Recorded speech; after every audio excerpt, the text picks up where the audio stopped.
Hello everybody, my name is Spoons Rattling and welcome to a video where we're going to be covering how you can beat one of GW's sales tactics, as it's often referred to, which will also help you stay focused as well as save money in general. Now you may wonder, what is this sale tactic I'm talking about? Because a sale tactic could refer to a lot of things, but the main thing I'm referring to, and I'm just calling it the sales tactic, is the balance cycle of 40k. Now, a lot of people will often point out when things get nerfed or buffed as them trying to sell or not sell something. Whether you or not you believe that is up to you. I'm not really here to discuss that. But this really would only punish people who meta chase for the most part, because if you're going out to rebuy an army every month, then obviously what's strong purely dictates what you have to buy. But if you don't meta chase, then it's not really a problem, but it's not wrong for you to want a strong army. And this is sort of your way to get around that if something comes out and then some competitive player finds a way to turn it into the most broken combo known to man.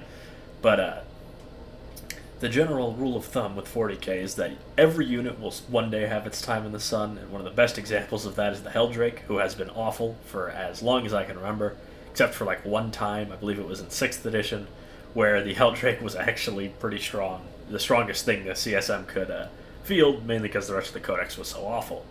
But that's sort of the idea, is that eventually everything will usually have its day in the sun, though flyers certainly aren't having that this edition. So one thing that this is going to help you to avoid is to not fall into the classic habit of 40k fans where they will start an army and then do nothing with it and not finish it, which just means that's plastic sitting on your shelf, where they're often small and focused forces of things that you do, that you buy and then you don't finish, which I am of course guilty of this, almost everybody is, but there's a very simple way to steer clear of this to help you stay focused, and that is to complete your codex. This isn't a new concept or anything or something I invented, but it's something I want to draw attention to because I think it is a genuinely good collection tactic to stop you from collecting a bunch of stuff you probably won't use or you won't finish or you won't put on the table very often. If you focus on completing a singular codex, which means to have every option in the codex, at least one of them, you will, of course, have a constant goal to work towards until you, of course, finish the codex, which will obviously take a while, though for some armies, obviously, it will take longer.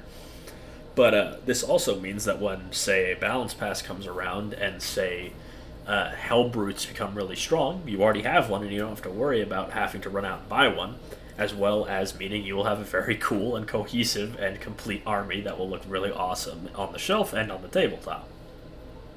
And of course, the biggest benefit is this stops your brain from wandering so much and buying 500 points of Eldar and then not even finishing painting them, and they haven't seen the tabletop in over 2 years, which I have done personally, and someday I will get back to finishing my Eldar, but I have some other stuff I need to finish first, like the Guard that I also bought, though I have painted more of my Guard than I've painted my Eldar, so don't talk to me about that.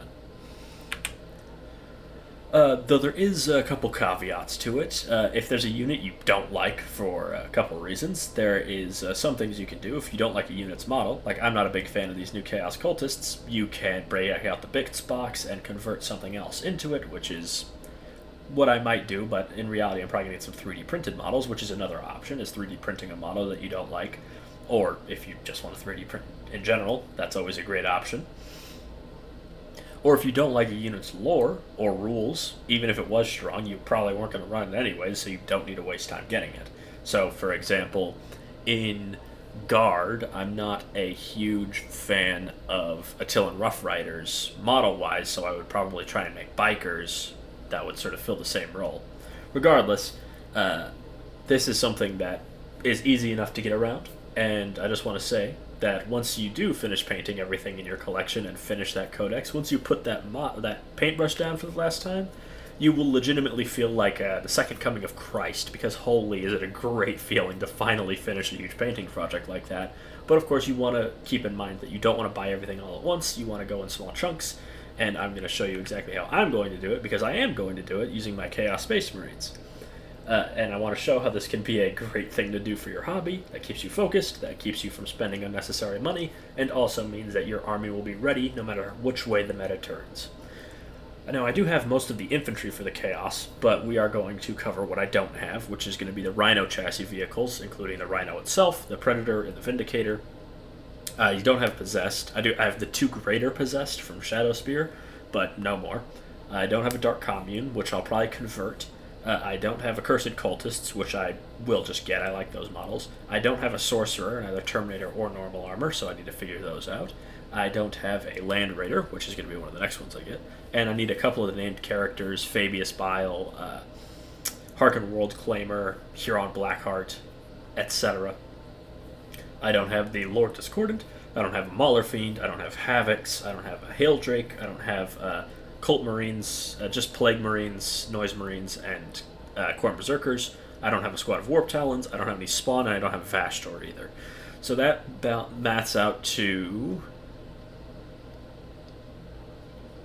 15 models, or 15 kits rather, that I don't have. And over the next year, as well as working towards my 2K sub goal, I am also going to be doing these as a monthly update, so you can see how far I've come along, and maybe you can even build out one of your armies along with me. And one of the ones I will definitely be picking up soon is the Defiler. Anyways, I have been Spoons Rattling. I hope you enjoyed this video. Make sure to like, comment, and subscribe, and I will see you all next time.